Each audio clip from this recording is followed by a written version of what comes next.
Siko pang usa ka pulis ug tulo ka pulis auxiliary 15 katahong nagapangayo kuno og tong gikan sa mga nagapasugal sa haya sa Bukana sa barangay 79 o 76-A Davao City.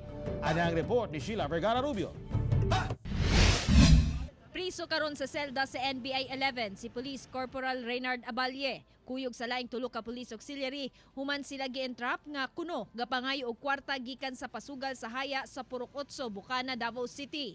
Kinsa ini dawat daw allegedly sa kwarta, sir? Wala may nidawat sa mua. Ano? Wala may nakuha sa mua. Nakuha sa mua. Nadistino si Abalye sa outpost sa Bukana, ilawom sa San Pedro Police Station. Kinsa iladong kusog manakop og mga badlungon sa Boulevard area. Andam tubagon sa dinakpan ang reklamo nga gisang at batok kaniya. Daghan ma'am, reklamo siya. Kay istrikto lagi daw. Istrikto manita sa mga batanon. Istrikto ka na sa mga inumanan ka nang mag inom-inom sa daplin sa kalsada. Mag-inom og lampas na alas 12, alauna. Mao na ang reklamo nga makaabot sa kuha. So be it. Ginahimo lang niya ang trabaho. Wala na inano ilang alibisyon. Pero wala nang bukod himo mga bitawtan. Alang.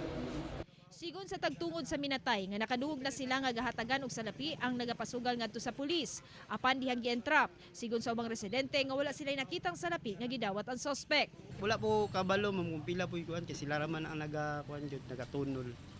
O dili ikaw mismo ang nakakita. Dili ako ang nagatukan jud tunol. Kay di mo po sugarol gud na god lang kuan ra ko.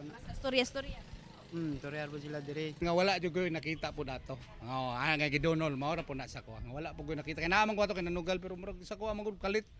Kalit man ko kay tulong man to sila ka motor. Bigula usab ang storya nga posibleng personal ang hinungdan sa pagsikop sang litutado striktong gapamadlong og nagainom sa maong lugar ang maong pulis. Sa ako lang pong nakutanod sa akong mga sakop jud murag na badlong po to siguro niya. Kanang nabadlong po daw to niya ba nga time nga nabadlong po to niya. Tapos sila nga naman si Joel, ayop na badlong po daw to niya nga naginumana ba mo. Samtang gilimod sa NBA 11 ang maong pasangil. Kauban si Bebot Kahes sa kamera. Ako si Sheila Vergara Rubio para sa One Mindanao.